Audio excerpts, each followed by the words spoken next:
Hey guys, so I'm back with another Real Housewives of Atlanta Season 12 review. This review is for episode 7. If you did not catch my reviews for episodes 1 through 6, please go check those out, and I will leave some of the links to those videos down in the description box. Now, this episode starts with Kenya, and she's visiting Cynthia, and they were joking about how Kenya brought a whole marching band to Marlo's event, handing out Kenya more hair care products. And I thought that it was funny that Kenya did that. Sometimes I don't really feel bad for anything that anybody does that's shady to Marlo, because Marlo does shady things literally to every woman on that show.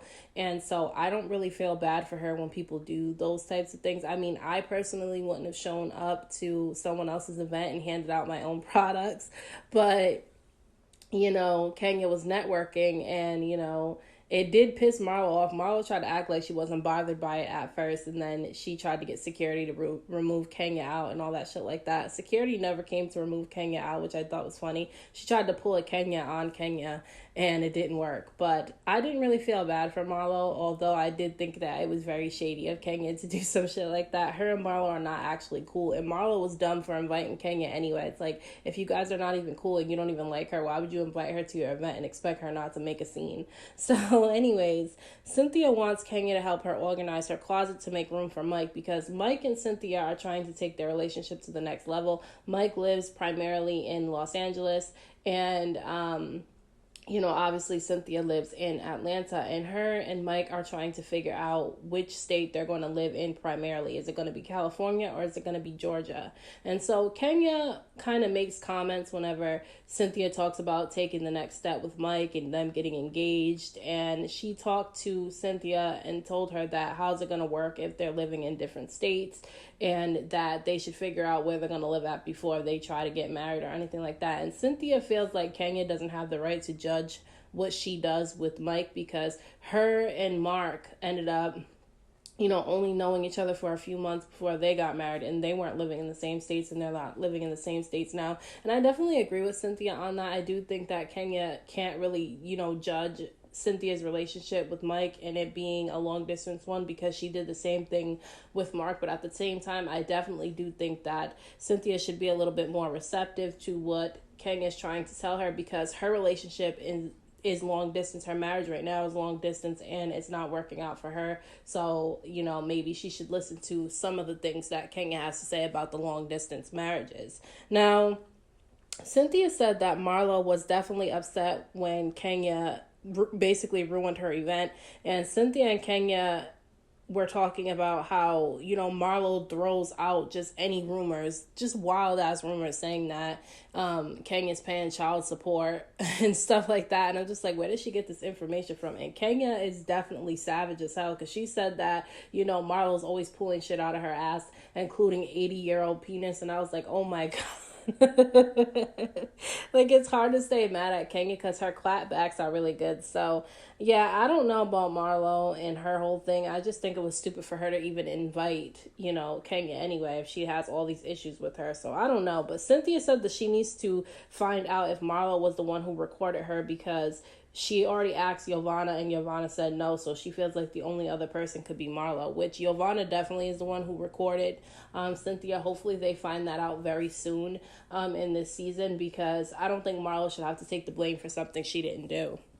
Riley, who is Kandi's daughter, ends up FaceTiming her to ask her if she could buy her this like designer garment. And Kandi told her, yeah, you can get it if you use your own money to get it, which I was surprised that Kandi said that, because like she almost doesn't ever set limits for Riley from what I've seen. And that's why Riley's like kind of bratty, and like she doesn't really have independence when it comes to money.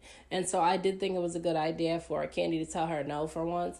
But Kandi sat down with her friend Carmen, and they were talking about all Todd's business ventures that he's trying for them to start, and how, he wants to start all these businesses, and he's trying to balance all these businesses at once, that it's starting to become stressful. And Kandi's nervous because they're getting ready to have a baby soon, and he's trying to pile up their plate with so much friggin' work that it's like, how are they gonna have time to get ready for the baby? So I definitely feel like she's going to have to talk to Todd about that, but she's also nervous because Todd and his daughter Kayla have been at odds. They go long periods of time without talking to each other. I think she said in the episode that it's been a week since her and Todd were even speaking, and Kayla's getting ready to move to New York, so they're going to have to figure out what they're going to do about their relationship, because the last thing you want is for, Kayla to move to New York and their relationship get worse because of that. Now, Kandi's nervous because her and Todd are expecting a baby girl, and she feels like, if Todd doesn't learn how to communicate with his daughter better and get a better relationship with his daughter, that he's going to have the same problems with their daughter that they're expecting, which is definitely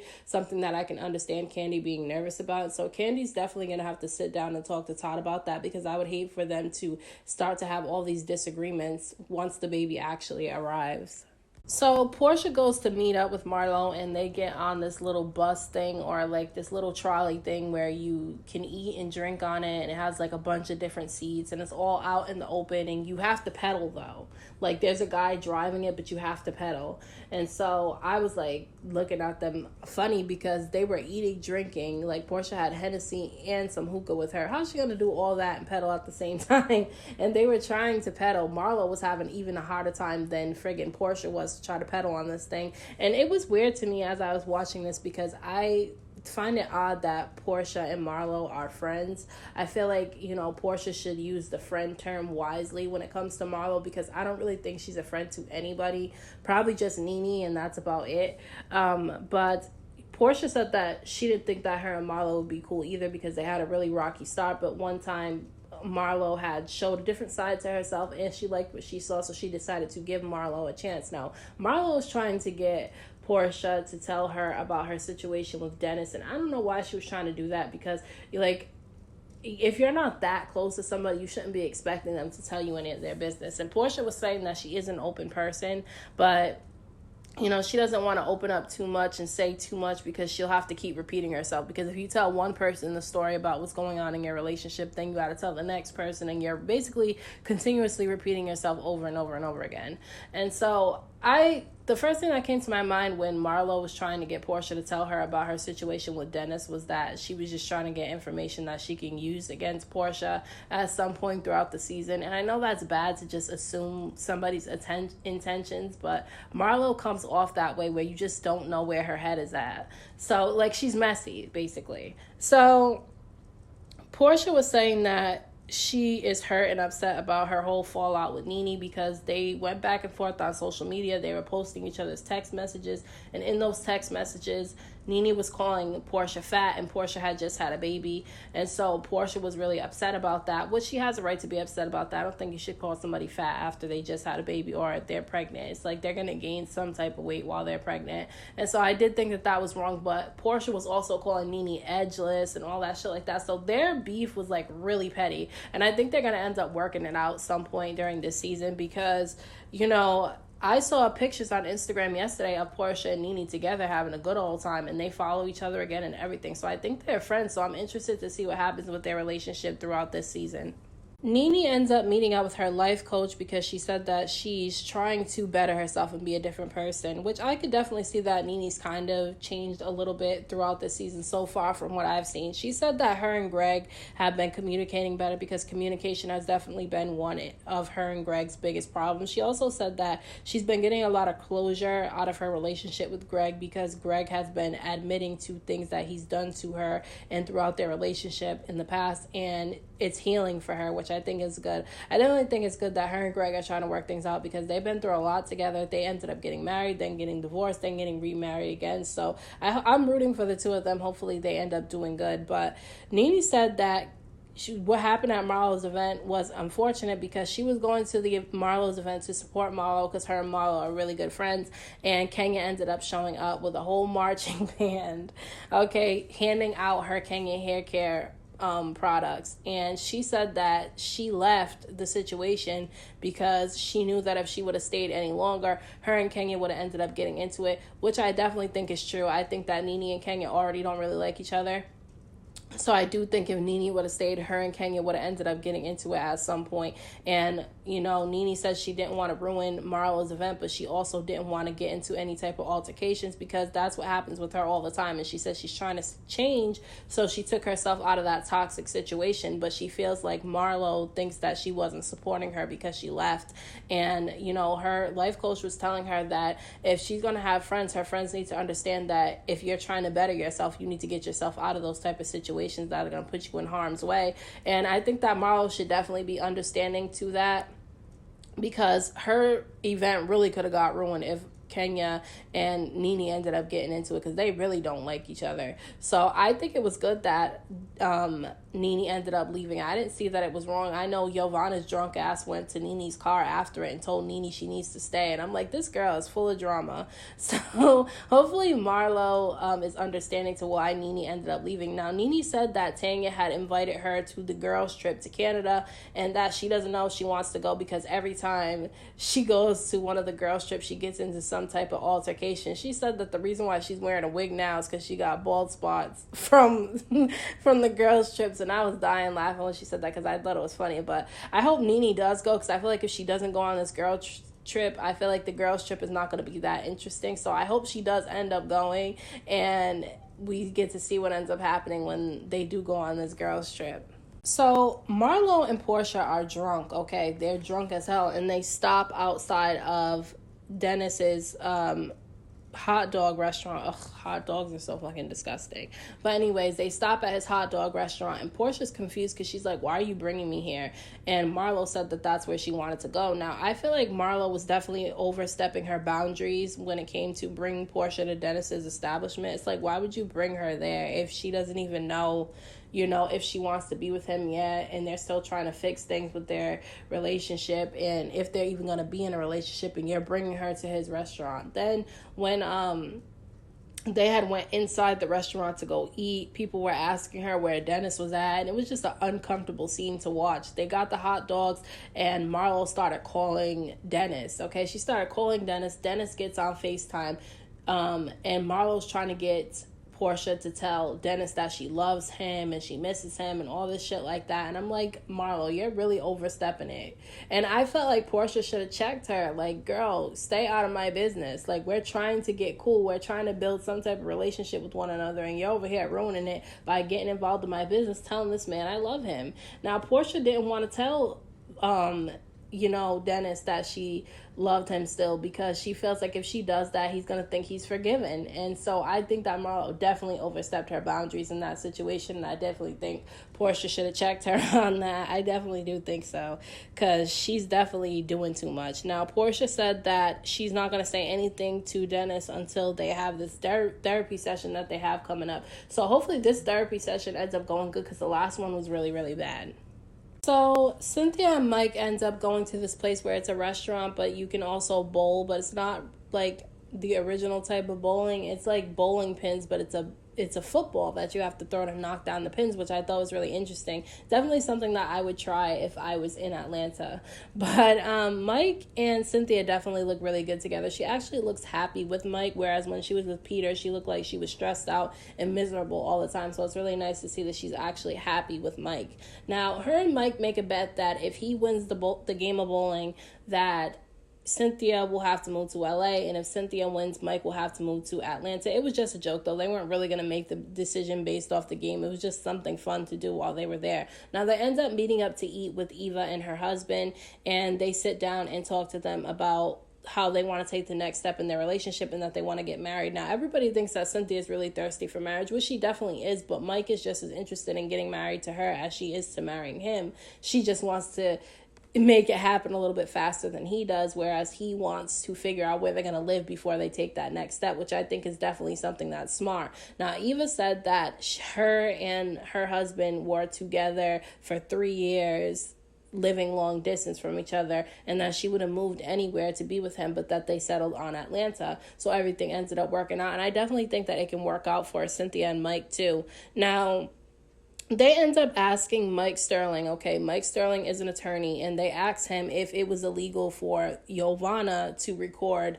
Cynthia's conversation. Now, he said that it wasn't illegal for her to record the conversation that she was a part of, but that if somebody there was recording it and they weren't involved in the conversation, that would be illegal. I don't know if that's true or not, but he's the attorney, so, I mean, I don't know if it's true or not. But anyways, they said that they think that it's Marlo who did it because Kandi had asked Yovana if she's the one who recorded Cynthia at Marlo's wig event, and Yovana said no with her lying ass when she's definitely the one who recorded Cynthia. And if she was really about it, she would have told Cynthia straight up right there, yeah, I'm the one who recorded you, now what you gonna do about it? But she didn't do that. She was a pussy and she didn't say anything. So now Marlo's getting the blame for it because it's not beyond Marlo to do something like that. Everybody sees Marlo as this vindictive, messy, drama-filled person, and so they have their eyes on Marlo and they're planning on asking Marlo if she's the one who did it. And I just don't think it's right that, even though I don't like Marlo, I don't think it's right that she's getting blamed for something she didn't do. But it's definitely Yovana's fault because she lied. Now, I feel like Eva and Cynthia think that Nene had one of the ladies record Cynthia's conversation. And Nene didn't have anybody record Cynthia. The person recorded Cynthia on their own and then gave the receipts to Nene of her talking about her. She didn't have somebody record Cynthia. So I'm interested to see what happens when they ask Marlo if she did it, because Marlo might spill the beans that Yovana's the one who did it, because I think that Marlo knows that Yovana's the one who recorded Cynthia. Kenya ends up going to meet with an attorney to try to protect her assets because her and her husband are basically in the process of possibly getting a divorce. I think their marriage is over, to be honest with you, because I feel like their relationship has already been smeared all over the blogs and all over the television and everything like that, that there's no really coming back from all that. And so they didn't get a prenup when they got married, which is dumb because they only knew each other for a really short period of time, not even 6 months before they decided to get married with one another. And I think it was really stupid for two people with money to not get a prenup. And so, she said they didn't get a prenup because Mark thought that it would take the romance out of their marriage if they ended up getting a prenup, which was dumb. It's like, why are you marrying somebody you knew for that short period of time anyway? So Mark has assets as well because he has money. He owns his own business that's really successful, and so he does have money, so he has to worry about protecting his own assets as well. But right now Kenya's focusing on herself and her daughter, which is definitely something that's important. She's leaning more towards, from what I've seen on this episode, towards doing a trust for her daughter rather than doing a will. And so she gets emotional because who wants to think about what's going to happen with their kid if they die? But at the same time, I just feel like it's definitely something you need to prepare for so that you don't have to go your whole life worrying about it. And so the producers are really messy, okay? Really, really messy, because they get Kenya into her little interview and they ask her why Mark is not her power of attorney. And it's like, would you make somebody who you knew for less than 6 months your power of attorney? I don't think so. So it's like, yeah, that's her husband, but it's like, why would you make somebody you knew for that short period of time your power of attorney? Now, Kenya quickly thought on her feet and said that the reason why he isn't her power of attorney because he would have a hard time making those decisions, because if you're a power of attorney, you're making all the decisions for this person in the case that they can't make those decisions for themselves. So I don't think it's crazy for her not to make him her power of attorney. There's people who've been married for such a really long time and they're not each other's power of attorney, so I don't even know why they felt to throw that in there.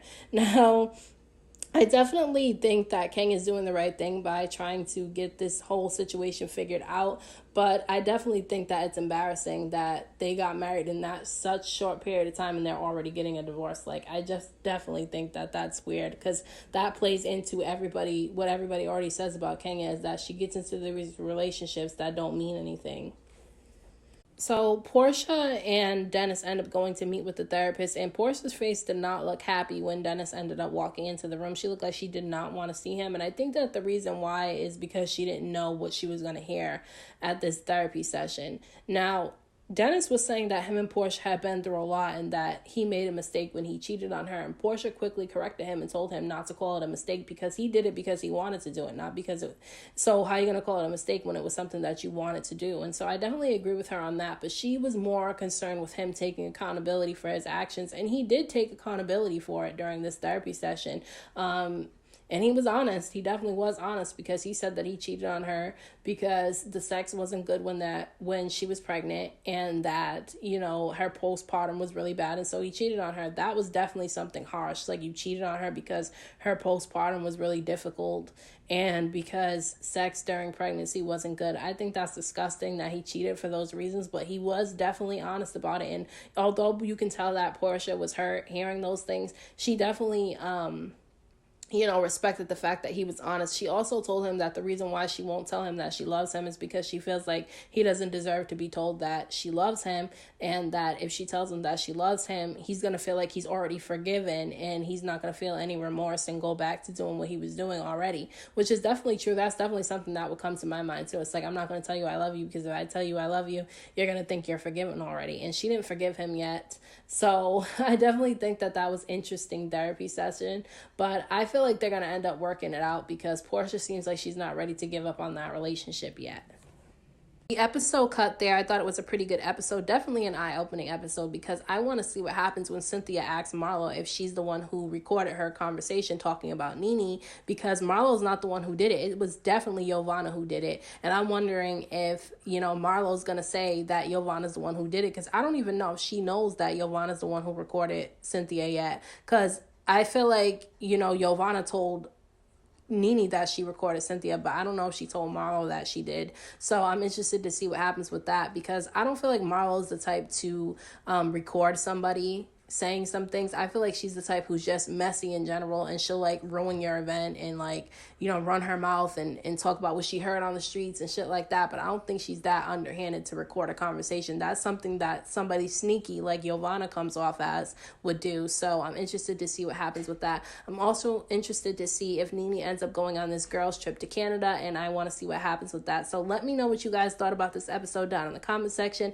Like this video, subscribe to my channel for more videos. I have so many more videos to come, and so many more I've already done. And thank you to all the people who are already supporting the channel by subscribing. I appreciate you all, and I will see you in my next video.